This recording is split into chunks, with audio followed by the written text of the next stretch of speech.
Buonasera da Sicilia 24, le principali notizie. Marsala, donna cade dal balcone e muore, fermato il figlio, è sospettato di essere l'autore dell'omicidio. Il giallo dei coniugi trovati morti a Palermo, nuovi accertamenti dei RIS, la procura indaga per capire se siano stati uccisi o si tratta di omicidio-suicidio. Orazio Paolello, ex capo della SID di Gela, dopo 30 anni di carcere in semilibertà. A Sicilia 24 la vedova del commerciante ucciso per essersi ribellato al pizzo dice: non mi interessano le scuse. Palermo, Cosa Nostra si era infiltrata nella produzione vitivinicola di qualità e usava le cantine Rapitalà come un bancomat. In carcere 6 persone, indagato anche il sindaco di Camporeola. L'azienda vitivinicola, nessun rapporto con la mafia. Sul lungomare di Catania una fogna a cielo aperto sversa sul marciapiede vicino alla fermata dell'autobus in piazza Tricolore, la pericolosa voragine è ancora lì. Calcio, il Catania prepara la terza trasferta del mese in Puglia, domenica i rossazzurri in campo contro l'Altamura. Sul fronte impianti la dirigenza prende sempre più in considerazione Torre del Grifo. Messina sempre più nel caos, annullata la conferenza stampa della nuova proprietà. Le speranze di evitare una maxi penalizzazione affidate a una sottoscrizione.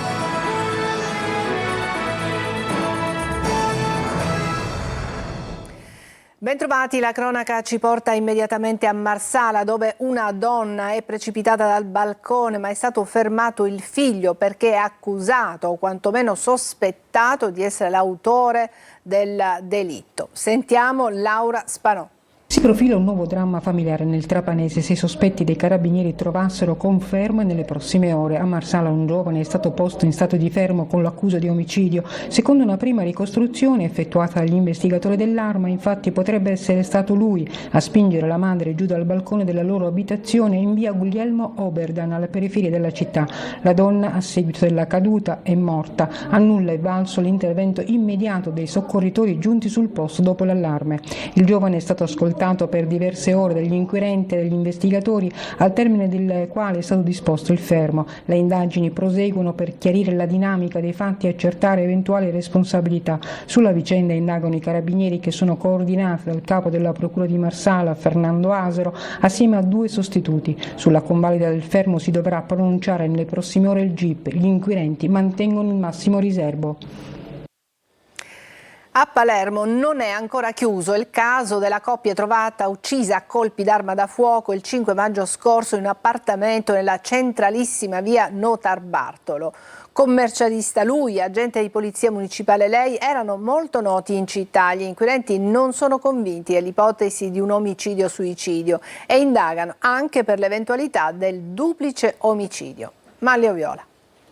Tornano a Palermo in un appartamento della centralissima via Notarbartolo i carabinieri del RIS di Messina, il gruppo investigazioni scientifiche. Lo hanno fatto la scorsa settimana con grande riservo per effettuare nuovi rilievi nell'immobile Teatro della Morte il 5 maggio scorso del commercialista Pietro Delia e della moglie, l'agente di polizia municipale Laura Lupo. I 2 sono stati trovati dai vigili del fuoco privi di vita, entrambi uccisi con colpi d'arma da fuoco.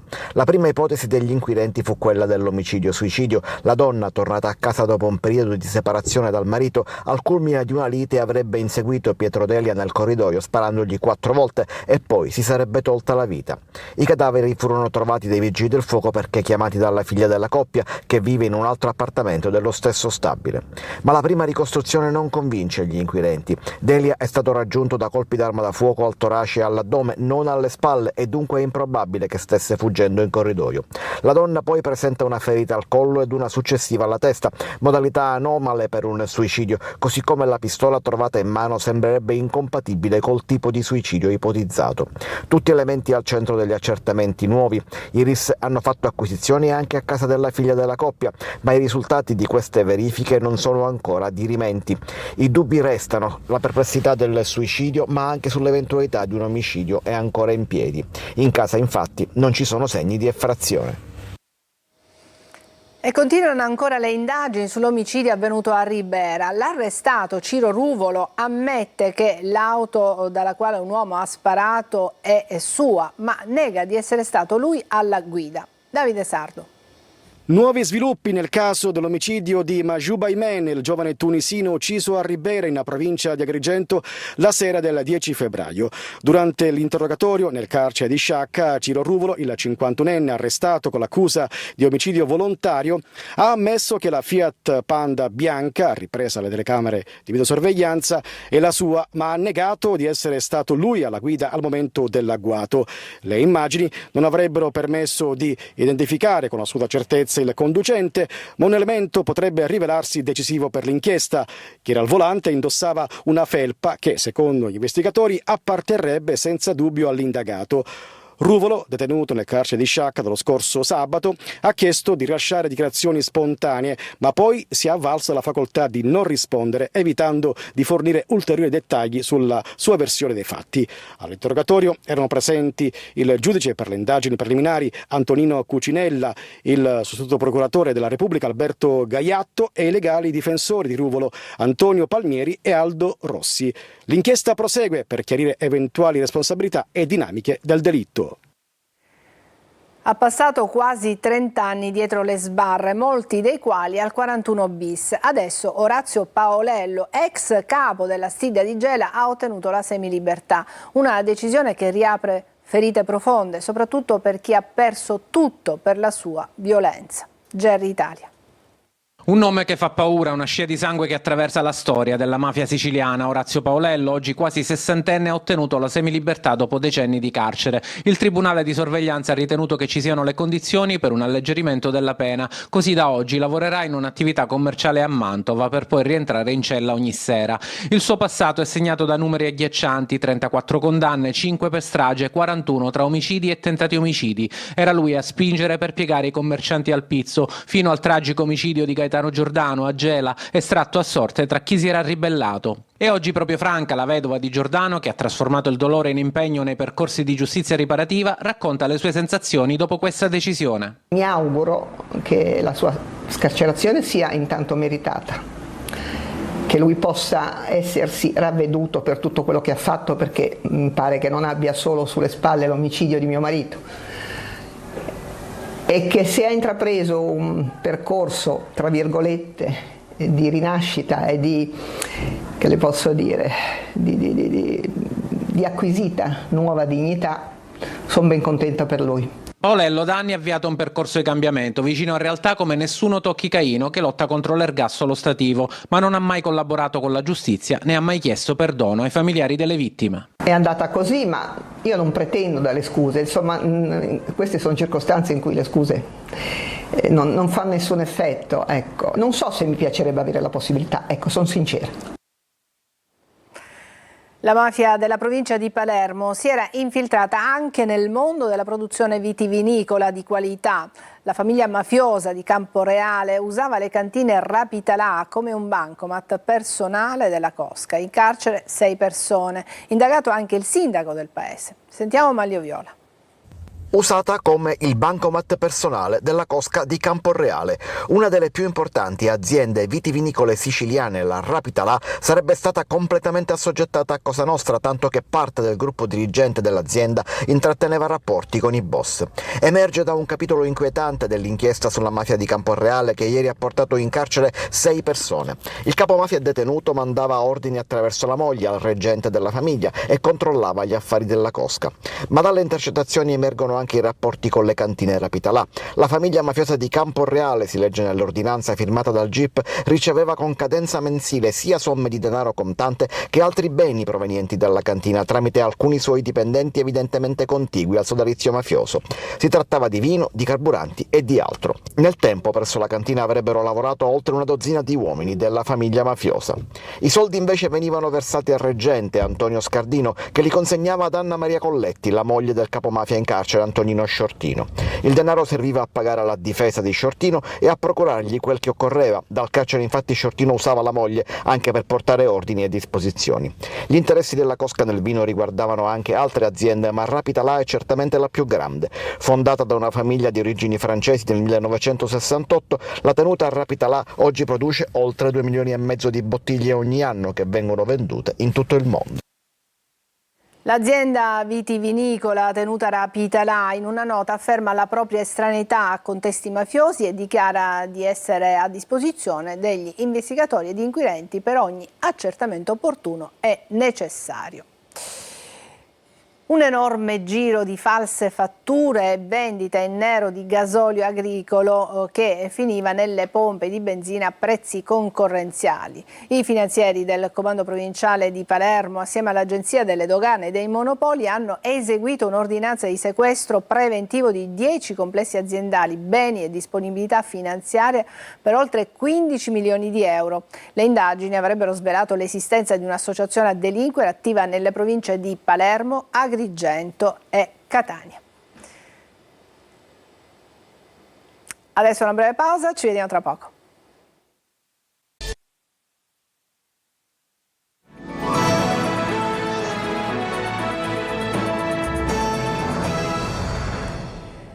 A Catania restano stazionarie le condizioni del vigile urbano colto da malore mentre effettuava delle multe. Intanto l'opposizione incalza il sindaco, troppe auto e pochi parcheggi. Tonino De Mana.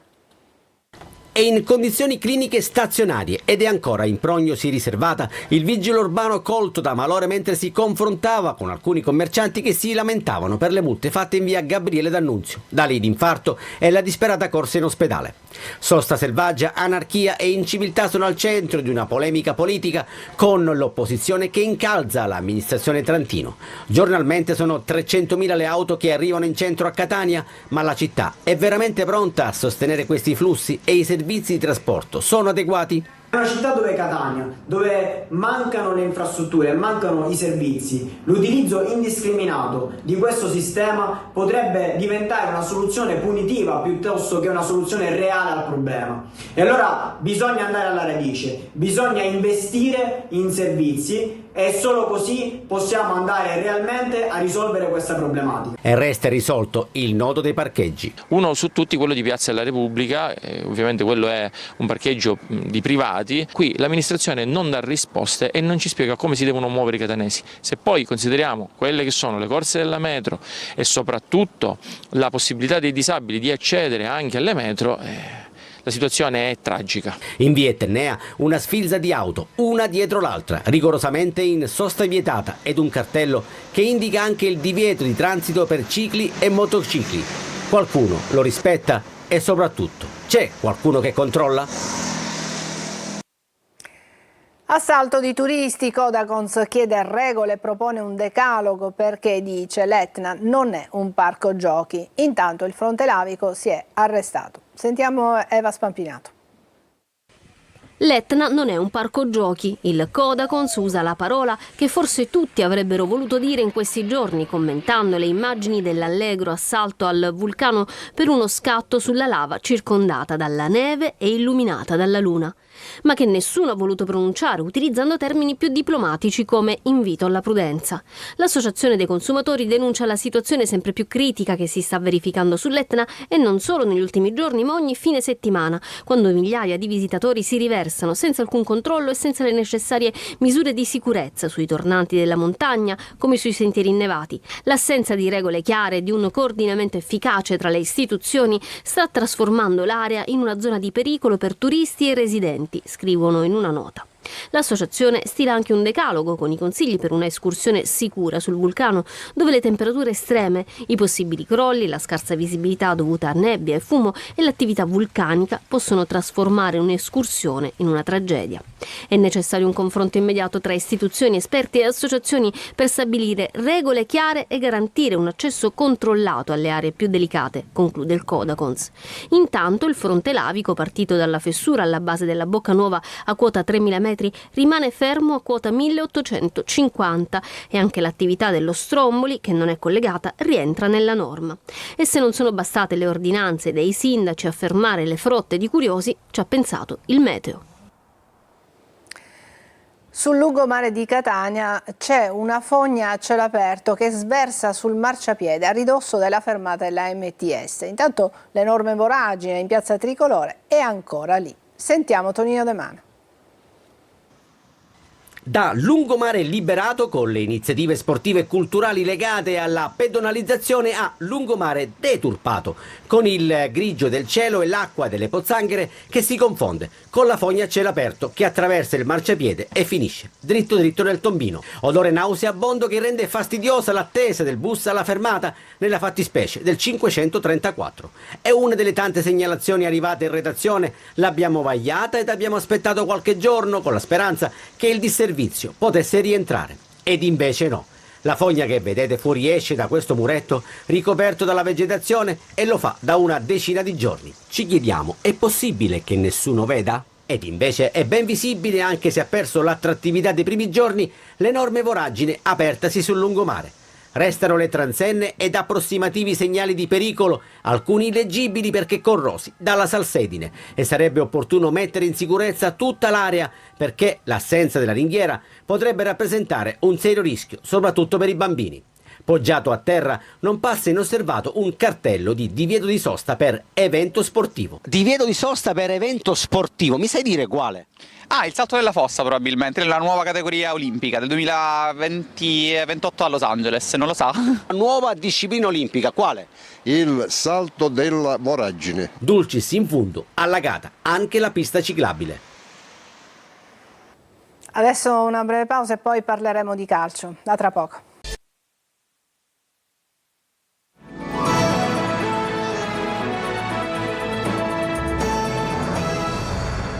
Eccoci al calcio, il Catania prepara la terza trasferta del mese in Puglia. Domenica i rossazzurri giocano in casa dell'Altamura, mentre per il futuro la dirigenza prende sempre più in considerazione Torre del Grifo. Marco Carli.